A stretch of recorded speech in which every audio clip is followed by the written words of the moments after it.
कैसे हैं मेरे कलाकार दोस्तों। आप सभी का स्वागत है मेरे इस YouTube चैनल पे जिसका नाम है आर्ट यूनिवर्स। आप इस चैनल को आर्ट यूनिवर्स 10 के नाम से YouTube पे सर्च कर सकते हैं। आज बहुत ही बेसिक वर्क लेकर के मैं आया हूँ। स्टिल लाइफ का एक छोटा सा फॉर्मेट लेके आया हूँ। एक्चुअली मैं कुछ बच्चों का काम देख रहा था, उसमें उसके जो पेंसिल की शेडिंग है, ड्राइंग तो परफेक्ट हो गया लेकिन शेडिंग में जो डार्कनेस है, मतलब अगर कोई डार्क ऑब्जेक्ट है तो उसकी डार्कनेस है, उसको डिफाइन करना होता है, उसके वैल्यू को डिफाइन करना होता है, तो उसकी कमी दिख रही थी। तो उस रिगार्डिंग मैंने इस वीडियो को बनाया हुआ है। पहले ड्राइंग कर लीजिए अच्छी तरीके से। आप उसमें कंपोजिशन का पूरा ध्यान रखिए, मतलब अगर पेपर पे किस लेवल पे वो कंपोज किया गया है इसका पूरा ध्यान रखिए। ऊपर से थोड़ा ज्यादा, नीचे से कम, और दोनों तरफ इक्वल डिस्टेंस छूटना चाहिए, इस बात पे विशेष ध्यान रखिए।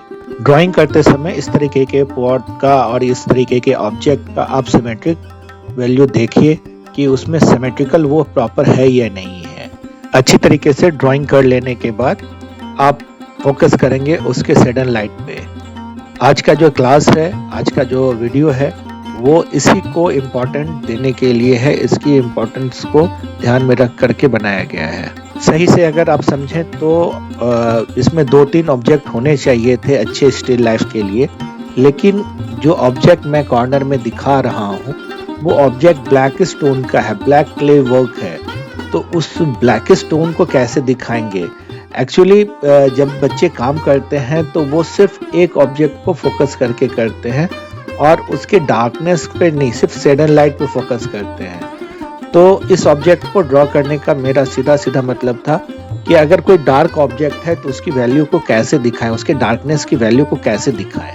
आप देख सकते हैं कि मैंने यहाँ पे बेसिक में सबसे पहले डार्क वैल्यू एक टोन लगा दिया अच्छी तरीके से। अब इस डार्क टोन में और डार्कर टोन का इस्तेमाल करूंगा। मैं अभी यहाँ पे 4B पेंसिल का इस्तेमाल कर रहा हूँ। आप चाहें तो इसमें 2B से पहला टोन दे दीजिए, उसके बाद फिर 4B और फिर 6B से, यानी ग्रेड को धीरे धीरे बढ़ाते जाइए।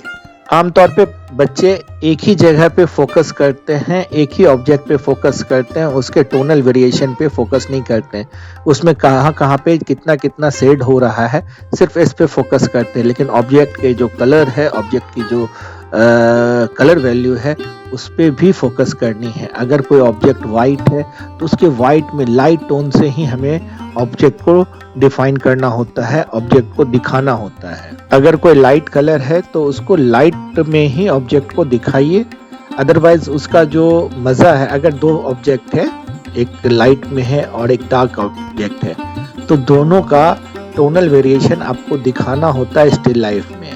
अगर शेडिंग सिर्फ आप पकड़ेंगे तो सिर्फ दोनों में शेडिंग सेम हो जाएगा, फिर लाइट ऑब्जेक्ट और डार्क ऑब्जेक्ट में वेरिएशन नहीं आ पाएगा। उस वेरिएशन को भी लाना है। अभी इस ऑब्जेक्ट में बीच में वाइट टोन का बिरयानी या समथिंग जो भी फूड आइटम है वो है, तो उसको मैं एकदम लाइटर टोन में करूंगा। ड्राइंग करते समय पेपर के 50% भाग को, यानी 50% एरिया को कवर करने की आप पूरी कोशिश करेंगे, जिससे कि आपके ड्राइंग का जो साइज है वो बरकरार होना चाहिए। छोटे बच्चे अक्सर ऐसा गलती करते हैं कि वो पूरे पेपर पे कंपोजिशन के नियम का जो एक पार्ट है, ऊपर से ज्यादा नीचे से कम, दोनों तरफ बराबर वाला, वो तो परफेक्ट करते हैं, लेकिन वो ड्राइंग को बहुत छोटा कर देते हैं, जिससे कि उनके कंपोजिशन का जो लेवल है वो बहुत गिर जाता है। तो इसको बहुत अच्छे तरीके से आपको ध्यान देना है। कई बच्चे इस बात में कंफ्यूज हो सकते हैं कि डार्कनेस की वैल्यू का मतलब क्या होता है। तो जो शेड का जो लेवल है उसको वैल्यू कहते हैं। मतलब कि अगर हमको कितना डार्क करना है, वहाँ पे कहीं पे भी अगर मुझे ज़्यादा डार्क करना है तो वहाँ पे, और कहीं पे ज़्यादा लाइट करना है तो उस अनुसार से उसके वैल्यू को जस्टिफाई करते हैं कि हम कहाँ पे कितना डार्क करेंगे। जैसा कि मैं ऑलरेडी आपको बता चुका हूँ कि जब आप सडन लाइट कर रहे हो, कोई डार्क ऑब्जेक्ट कर रहे हो, स्टिल लाइफ कर रहे हो, तो आप इस बात का ध्यान देंगे कि ऑब्जेक्ट का कलर क्या है। अगर इसी तरीके का एक सेम ऑब्जेक्ट होता जिसका कि कलर एकदम लाइट होता, वाइट होता, लेमन येलो होता, तो दोनों आसपास में रख करके जब मैं स्टिल लाइफ कर रहा होता तो दोनों के शेड में वैल्यू में अलग अलग अंतर होता। एक पूरा डार्क टू डार्क काम होता, एक लाइट टू लाइट काम होता।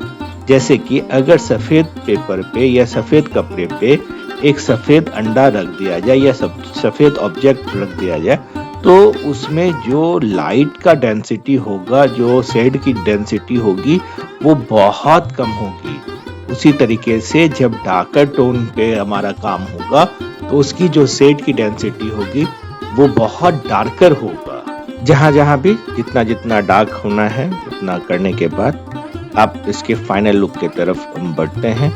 इसमें हम अच्छे तरीके से डिटेल करने के बाद इसको आप इसकी डार्क टोन को अच्छे तरीके से समझिएगा और फाइन डिटेल्स करने की कोशिश करिएगा। जब भी आप स्टिल लाइफ करते हैं तो आपके देखने का नज़रिया और बुलंद होता जाता है, डेवलप होता चला जाता है। आमतौर पे जब हम लोग इस तरीके का स्टिल लाइफ करते हैं तो हाथ के नीचे ब्लैक टोन आ जाता है, जिससे कि पूरा का पूरा काम आपका मैसी हो जाता है। आप देख सकते हैं कि मैं उस मैसी से बचने के लिए एक वाइट पेपर अपने हाथ के नीचे रखा हूँ। आप भी इस तरीके का इस टेक्निक का इस्तेमाल कर सकते हैं। इससे आपके काम में फ्रेशनेस बनी रहेगी और आपका जो ड्राइंग है, आपका जो स्टिल लाइफ है वो फ्रेश फील होगा। उसकी वाइटनेस में आपको इरेजर नहीं लगाना होगा और इरेजर लगाने से कहीं न कहीं वो पहले वाला इफेक्ट नहीं ला पाता है। इसके अलावा अगर आपको किसी और पेंटिंग स्टाइल या किसी और टेक्निक के बारे में कोई विशेष जानकारी चाहिए तो आप कमेंट सेक्शन में मुझे लिख सकते हैं, पूछ सकते हैं। मैं उसी तरीके के नॉलेजफुल वीडियो लेकर के आने की कोशिश करूंगा। अगर अभी तक आपने चैनल को सब्सक्राइब नहीं किया है तो सब्सक्राइब कर लीजिए, साथ ही साथ नोटिफिकेशन बटन ऑन कर लीजिए, जिससे कि समय समय पर मेरे वीडियोस आप तक पहुंचते रहे। अपने दोस्तों और मित्रों के साथ इसे साझा करें, जिससे कि उनके भी आर्ट नॉलेज इन्हांस हो सके, डेवलप हो सके। जितना हो सके उतना पेंसिल में ड्राइंग करिए, अच्छे अच्छे ड्राइंग करिए, फिगर ड्राइंग करिए। अगर किसी तरीके की कोई प्रॉब्लम होती है तो मुझे कमेंट सेक्शन में लिखिए, मैं उसके रिगार्डिंग उस तरीके का वीडियोस ले आऊँ। शैडो भी ड्राइंग का पार्ट होता है, तो जहाँ जहाँ जितना जितना शैडो है आप उसको उतना अप्लाई करें और अच्छे तरीके से ऑब्जेक्ट के अकॉर्डिंग शैडो बनाएं।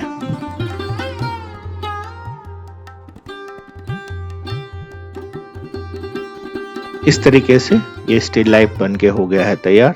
Thank you for watching. जय हिंद, जय भारत।